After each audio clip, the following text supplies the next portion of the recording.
Next up is a great friend of mine, actually. He brings with him a unique story about how he joined the Keystone community. Please welcome Alex with the art of fitting in.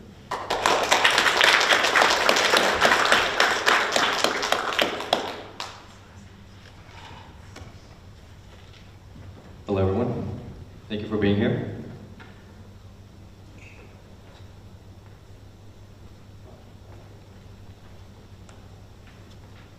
You're the ideal foreigner. I was recently told this by one of my Chinese friends. Curious and intrigued, I asked him why. He then explained that I keep to myself, I keep to the norm, I don't really try and change what's happening.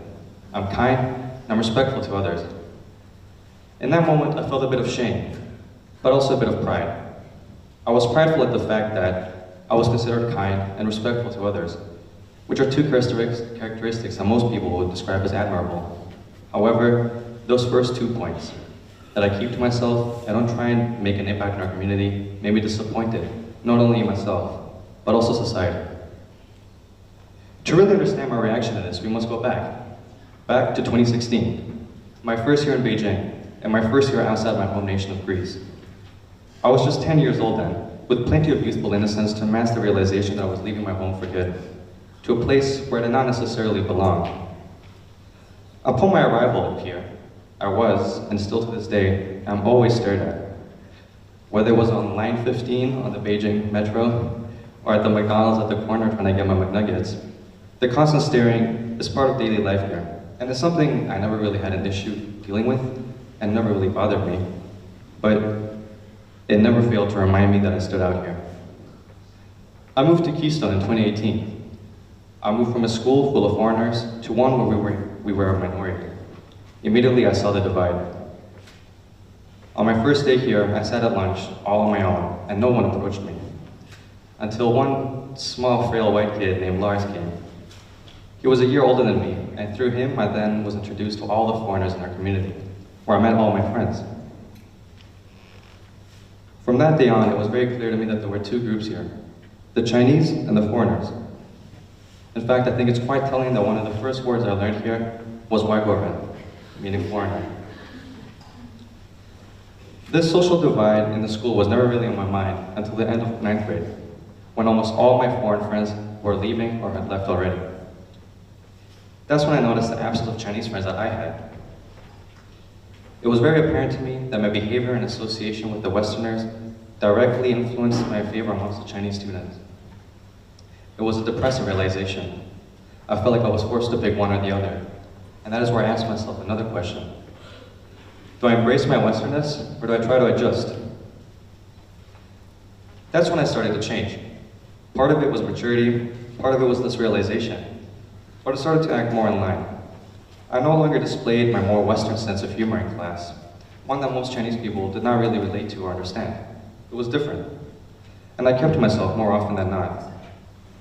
I went about my life here with the intention of not offending anyone, incognito.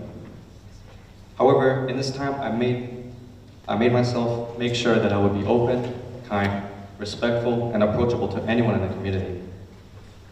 And it worked. I started to be more accepted into the Keystone community, but at the same time, I felt myself becoming lonelier. I took this as a lesson. There was a balance. People wanted me to adhere to their norms, but did not necessarily want to be with me. This is where the issue comes in. As I reflect on my journey and the path that I've taken to fit in, I realize that there is a deeper issue at play, the pressure to conform, to fit into a predetermined mold. This can be very suffocating. Society often rewards those who blend in seamlessly, who don't disrupt the status quo. But what about the individuals who bring a different perspective, who challenge the norms, and who dare to be themselves? Growing up, we are always told to be ourselves, always to be unique, and to express our differences. However, my life experiences tell me otherwise. I have seen my own foreign friends get pushed aside due to their difference, their uniqueness viewed as weirdness. I believe that true acceptance and unity comes from embracing diversity and celebrating our differences. We shouldn't have to choose between assimilating into a community while losing part of our identity. It is essential to create an environment where everyone feels valued, respected, regardless of their background or cultural differences. When we only strive to fit in, we miss out on the richness and beauty of diversity. Each person has a unique story, a distinct set of experiences that broaden our horizons and deepen our own understanding of the world. By embracing our differences, we can foster a sense of belonging that goes beyond superficial appearances or social expectations. It takes courage to be one's true self, to stand up for what we believe in, even when it means standing against the crowd. We should encourage individuals to express their authentic selves, to share their perspectives, and to challenge the status quo. Only then can we truly progress as a society, breaking free from the limitations imposed by conformity. It is not about erasing our individuality or disregarding cultural norms, but about finding a balance between embracing our unique identities and building connections with others. We must create spaces that encourage dialogue, understanding, and empathy between people. Through open-mindedness and genuine curiosity, we can learn from one another, grow together, and create a more inclusive society. I am now left at this moment in time, redefining what fitting in means for me. It needs to be more than just being accepted. It certainly means more than choosing one group of people over the other.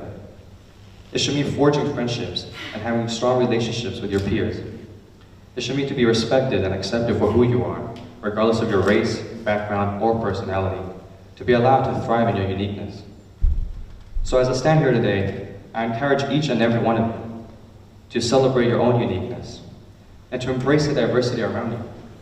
Let us strive not only to fit in, but to stand out in a way that inspires and uplifts others. Let us build bridges that connect cultures, break down barriers, and foster an understanding. Together, we can create a world where everyone feels accepted, valued, and empowered to be their unique selves. A world where everyone fits in. Thank you.